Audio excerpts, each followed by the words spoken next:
Yoga for your health. Contents. Chapter 1. What yoga can do. Yoga at last is coming into its own in the Western world. After many years of being dismissed as a bizarre cult attractive only to eccentrics, it is today recognized as a fundamental art and skill. More than that, many of its most bitter opponents, people who were among the first to cry down yogic culture, have now embraced it as a way of life. The ancients who formulated the science of yoga were way ahead of us in our modern world of stress and hurry. Recognizing, thousands of years ago, man's basic need for discipline to counteract the physical and spiritual deterioration caused by the mere fight for survival, they evolved a science which is at once as ancient as India herself and as modern as the space age. The law of yoga is the law of life. Yoga embodies the secrets of successful living and combines profound and age-old truths with a way of life acceptable to the modern mind. It was evolved from the Veda, one of the most ancient scriptural books known to mankind, in which Indian saints and sages taught that the universe is one and that all religions are paths ascending the same mountain towards eternal truth. The great modern saint, Sri Ramakrishna, is often quoted as saying, "As many faiths, so many paths." But yoga is not a religion, nor is it a mystic cult. It is a Hindu system of philosophic meditation and asceticism designed to effect the reunion of the devotee's soul with God.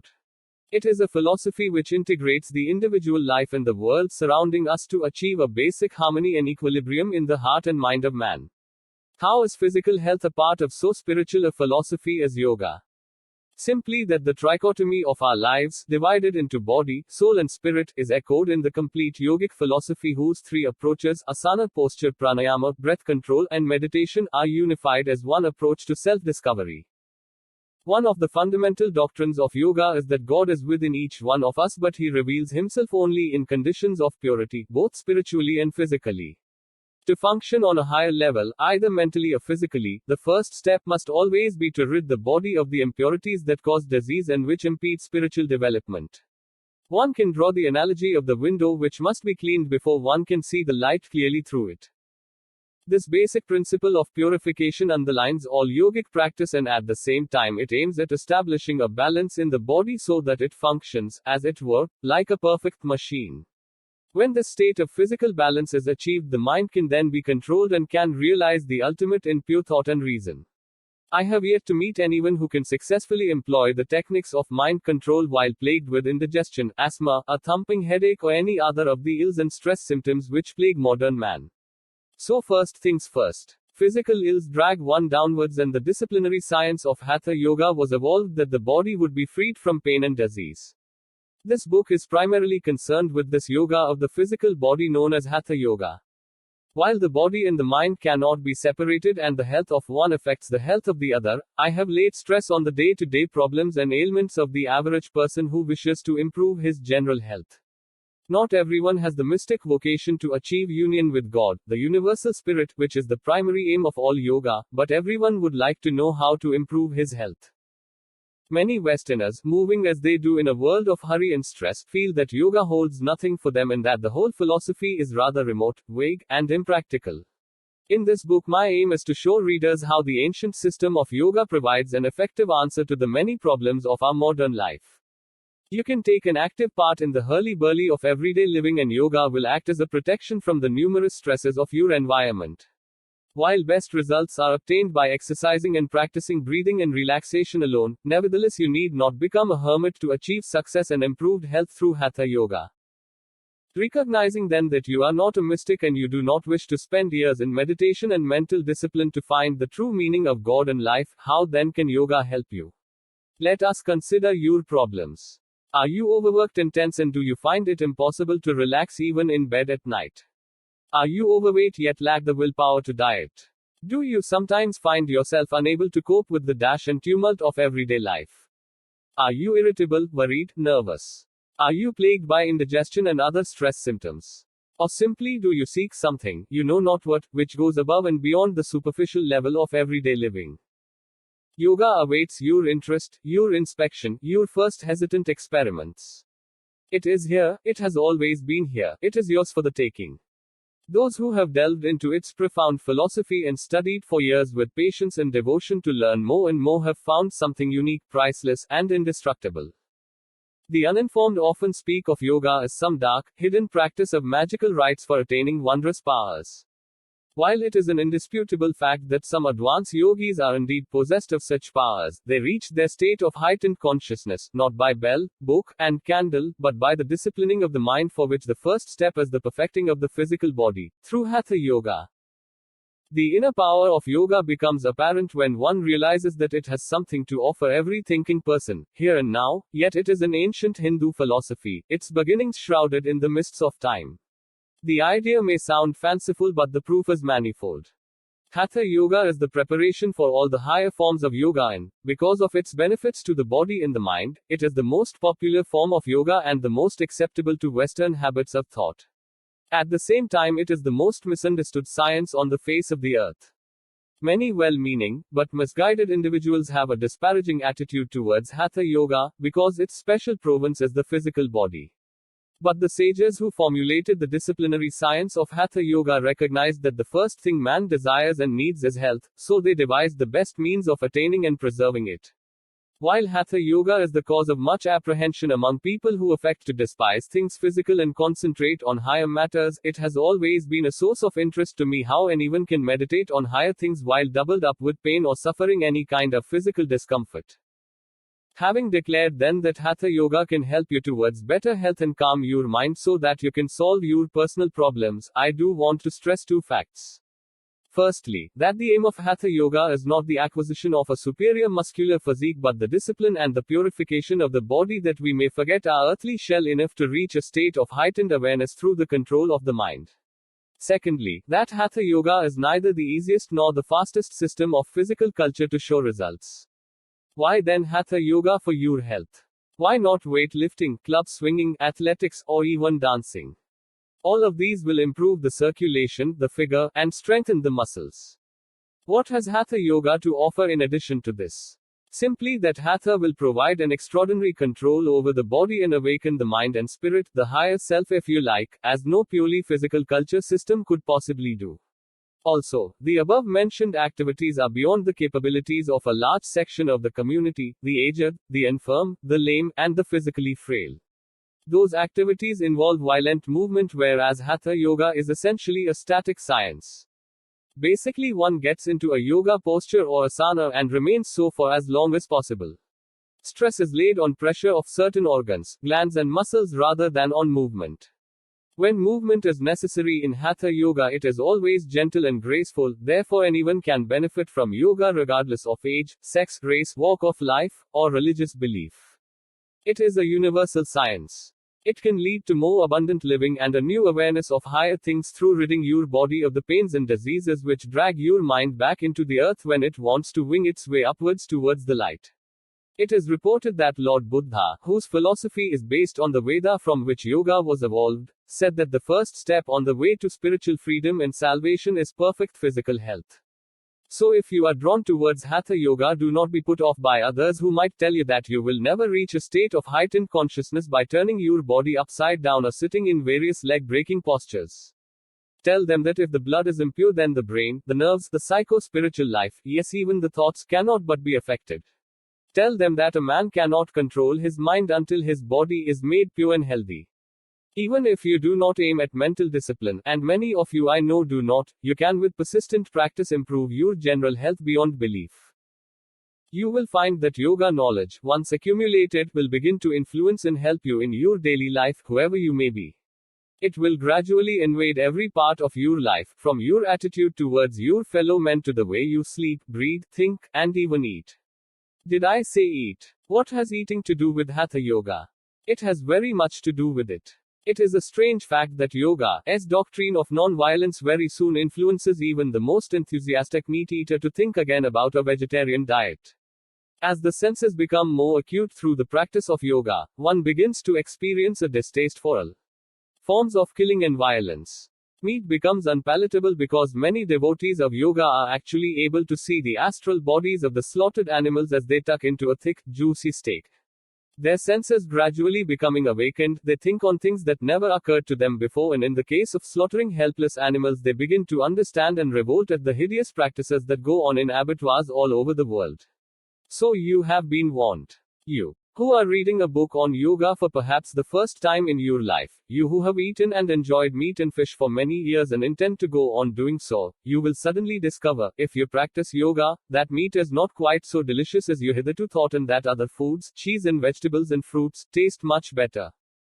You see, it is impossible to practice Hatha Yoga as a kind of hobby and hope to keep it aside from your everyday life, like knitting or woodwork.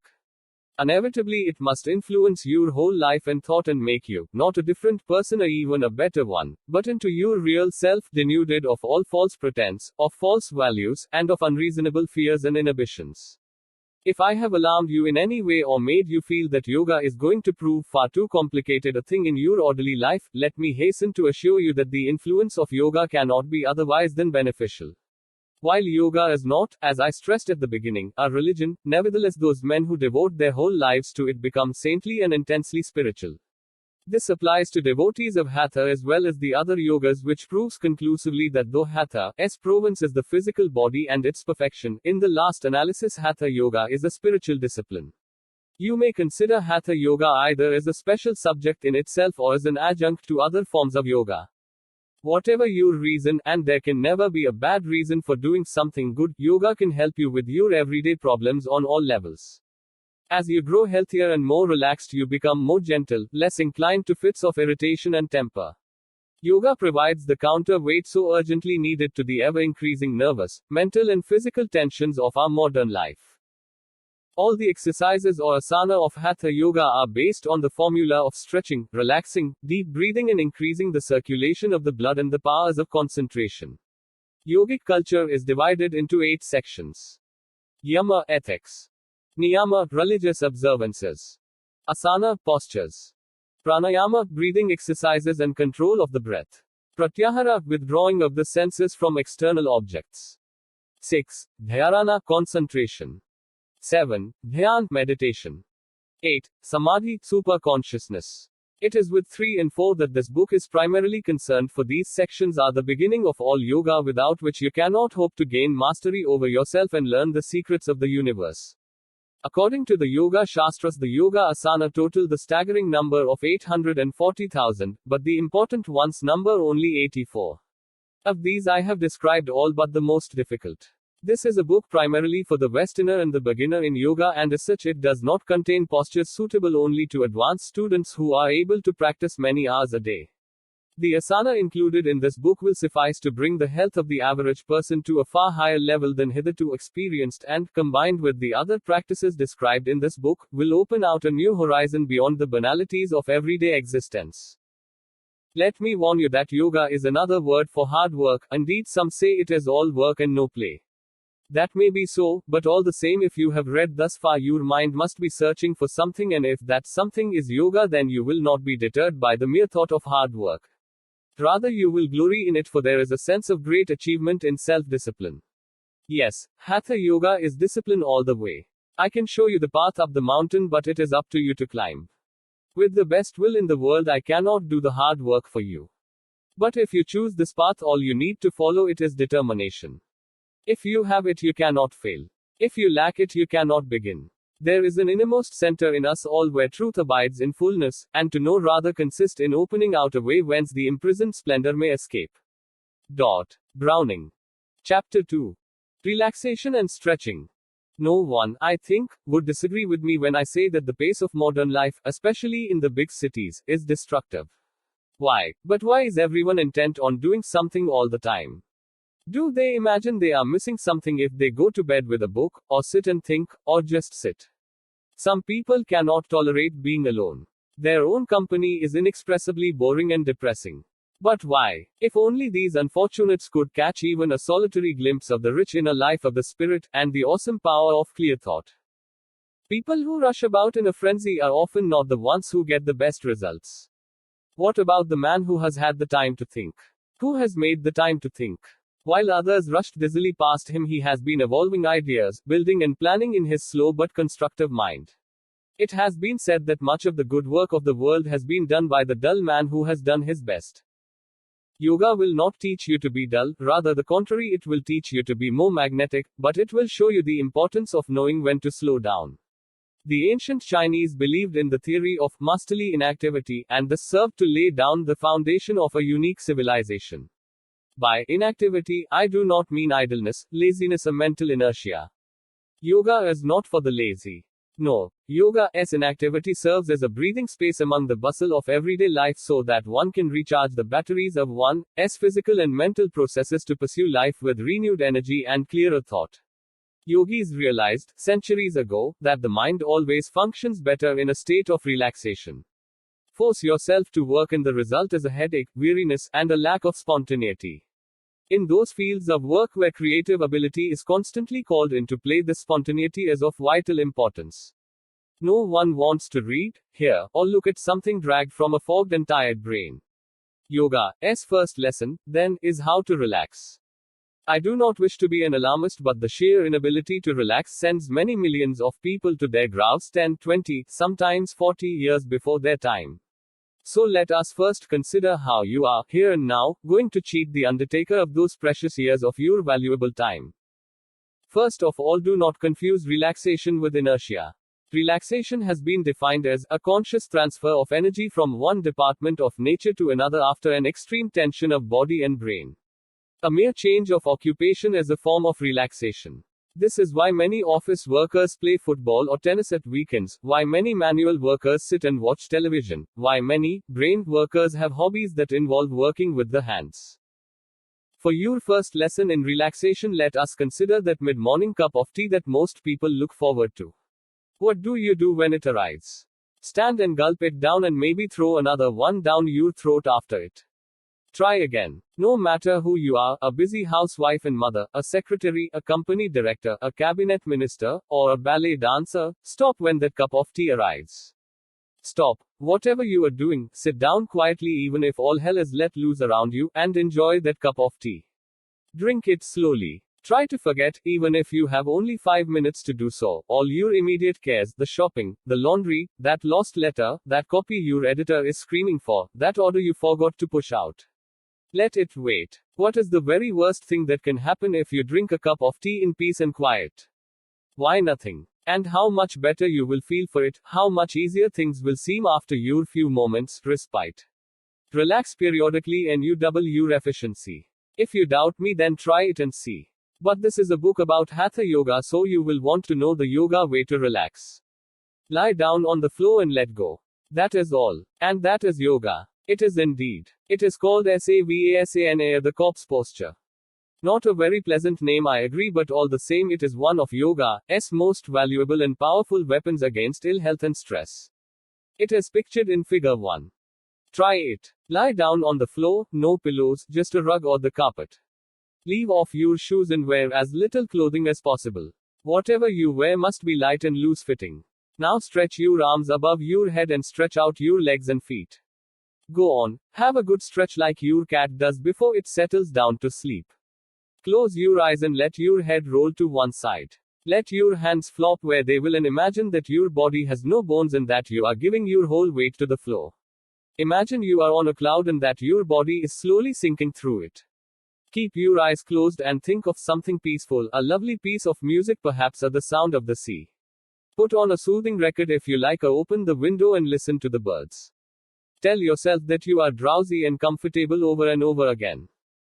Now then, what about those knots of tense muscles around your mouth, your eyes, your stomach, and your legs?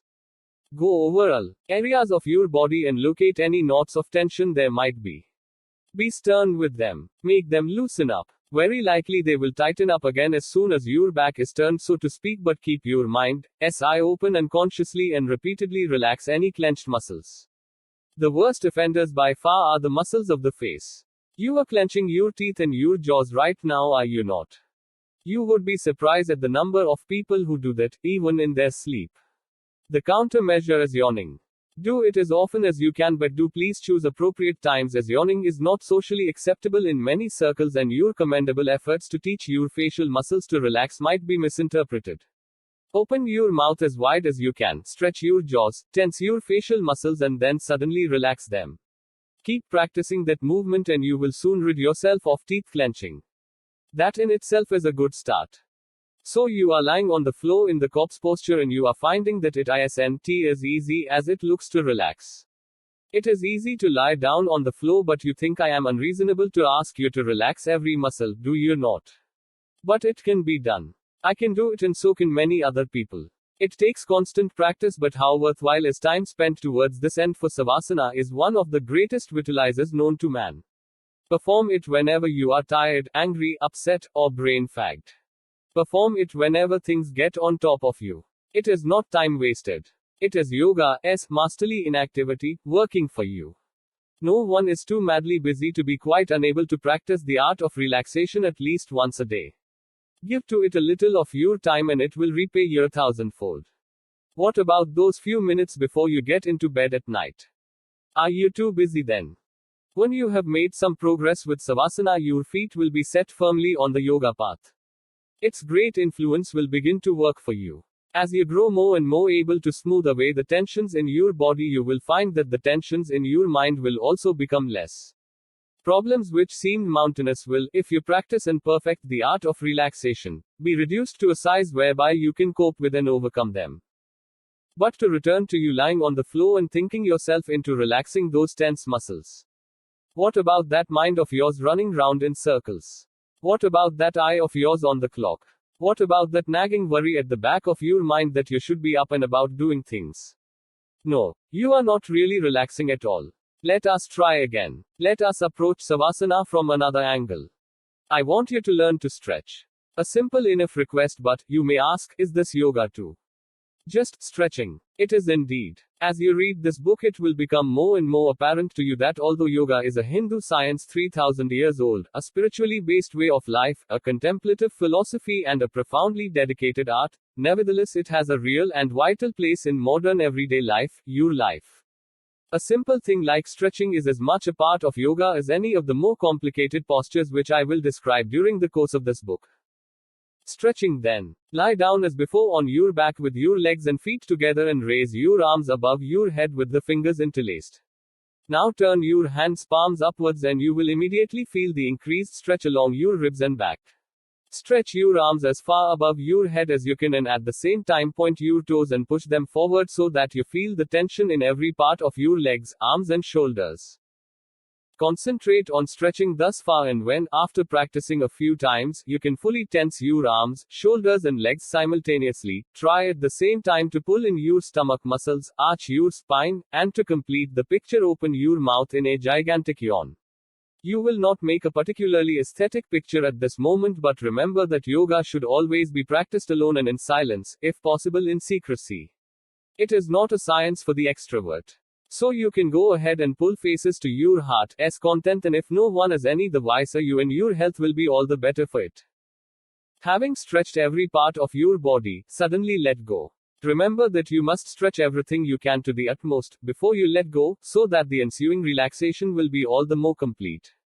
And when you let go, you are once more in Savasana, but this time you should feel much more relaxed.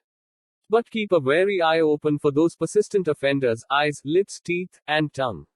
Are you clenching them again? Train your mind to watch these key points throughout the day, not only when you are practicing Savasana, and if you discover that you are clenching any of your facial muscles, be stern with them. As I have reiterated, they need constant watching, but your persistence will soon be rewarded not only in a new feeling of relaxation but also in your appearance. For yoga is a beauty treatment too. Those little tension lines around your eyes, lips, and between the eyebrows will not be given a chance to develop into deep, ineradicable wrinkles. Yoga, and particularly Savasana, is the simple secret of how devotees of yoga remain miraculously young looking even when well advanced in years, for nothing is so aging as stress. It puts lines onto the face, sends the eyes back into their sockets, and gives an aging droop to the figure. Having approached Savasana from two different angles, let us try a third.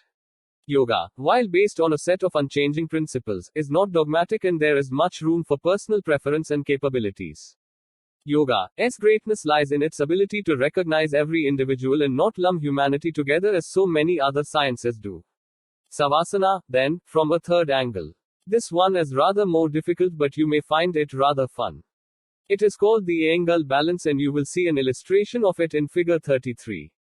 It is not as easy as it looks, but it is well worth your perseverance. Angle balance. Lie flat on your back with your hands at your sides and legs together.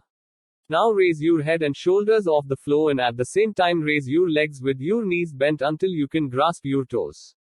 Now very carefully straighten your knees, still holding your toes until you are in the position illustrated in figure 33.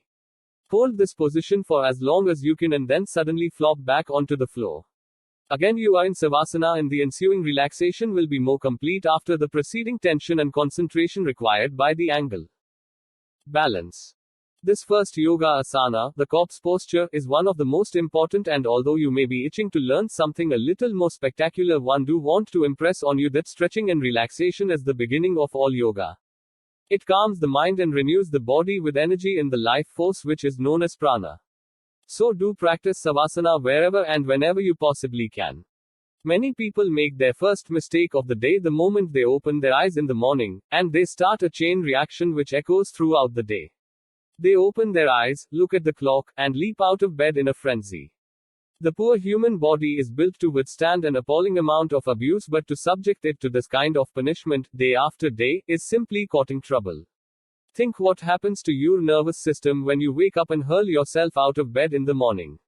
Shock and an unspeakable buffeting. Is it necessary? Give yourself a little time to return to this world from the threshold of another.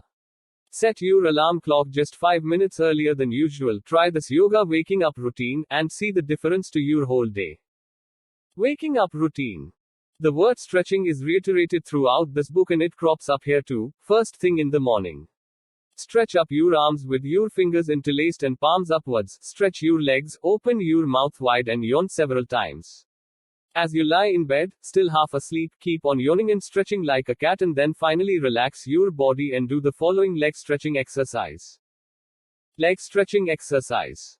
This is very simple. While lying in bed with your feet together, push one of your legs down towards the bottom of the bed as though you were trying to lengthen it. Point your toes and you will feel a pull from your hip right down to your heel. Hold this position for 1 minute only and then relax. If you have an TA clock with a minute hand, then simply count to 60 as you push your leg forward. After a moment's rest, repeat the exercise with the other leg. As this is a very potent exercise for the nerves, do not repeat it more than once at a time for each leg. It may be repeated when you go to bed at night if you so wish. After the leg stretching exercise, very slowly get out of bed, stretch once more with your arms above your head, and I assure you that your usual morning half-dead feeling will be conspicuous by its absence. I will end your first lesson in stretching and relaxation by describing an exercise taken from the ancient system of Surya Namaskar, or sun exercise, because it is practiced facing the sun as it rises, or at least in the early morning. There are 12 positions which bring flexibility to the spine, which is so vital if one is to perform the most strenuous yoga asana. Of the 12, which stretch various ligaments and give different movements to the vertebral column, I have selected a series of 5 which the average reader will not find beyond his capabilities. In this series, a full round constitutes 9 movements, that is 5 forward movements and 4 retracing ones. Surya Namaskar or sun exercise. 1. Stand erect, feet together, hands at your sides. Take a deep, slow breath, raise your arms above your head with the fingers interlaced and then bend backwards as far as you can without overbalancing. See figure 8, page 39. 2. Now exhale as completely as you can and at the same time bend forward and place your palms flat on the floor about 4 or 5 inches in front of your toes. Keep your knees absolutely straight. The correct position is shown in figure 2. One important feature of the sun exercise is the chin lock, which simply means pressing your chin tightly against your chest. The yogis maintain that this has a beneficial effect on the thyroid glands. Remember while performing the sun exercise to maintain the chin lock through stages 2, 3, 4, 6, 7, and 8. 3. Inhale again, step back with the right foot as in figure 3 so that the other knee is bent and the chin lock is maintained. 4. Exhale once more and move the other leg back as in figure 4, keeping the knees as rigid as possible and trying to reach the floor with your heels. This is not possible of course, but the action of trying to reach the floor with the heels will increase the pull on the calves and thighs. Remember to maintain the chin lock. 5. Inhale again, slowly and deeply, and at the same time release the chin lock and While keeping the upper part of the body as steady as possible, lower the legs and abdomen slowly. Balance throughout stage 5 on the toes and palms until you are in the cobra-like position in figure 5. Arch your back as fully as possible. Keep your knees rigid and press back your neck and your head while keeping your arms straight. Only your palms and your toes should touch the floor. 6. Having performed the 5 exercises, you must now retrace your steps to the starting position. Thus, from stage 5, assume the position in figure 4 with the body making a bridge. See below. Bring one leg forward as in figure 3. Bring forward the other leg and you are now bending forward with your palms flat on the floor as in figure 2. Very slowly straighten up, take a deep breath and then lie down for a few moments and relax. It may take you a little time to perfect the sun exercise, as it has taken you some little time to read it and look at the illustrations, but the actual performance of it should take you no more than 60 seconds if done correctly. It is not really complicated, and once you have learned the simple sequence of movements, they should follow one another with fluid simplicity. Nothing should be hurried. Every movement of the sun exercise should be held for as long as possible before proceeding to the next.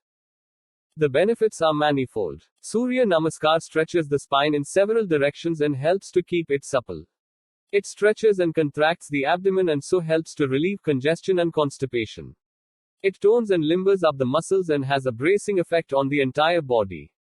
Surya Namaskar is one of the most complete and beneficial exercises in the whole yoga range and should never be omitted from your practice schedule. I will now outline a schedule for those of you who are convinced that you cannot find the time to practice yoga asana. It requires but 12 minutes, but if you can find more time in which to practice, so much the better. Leg stretching exercise, 60 seconds each leg, 2 minutes savasana or corpse posture preceded by con.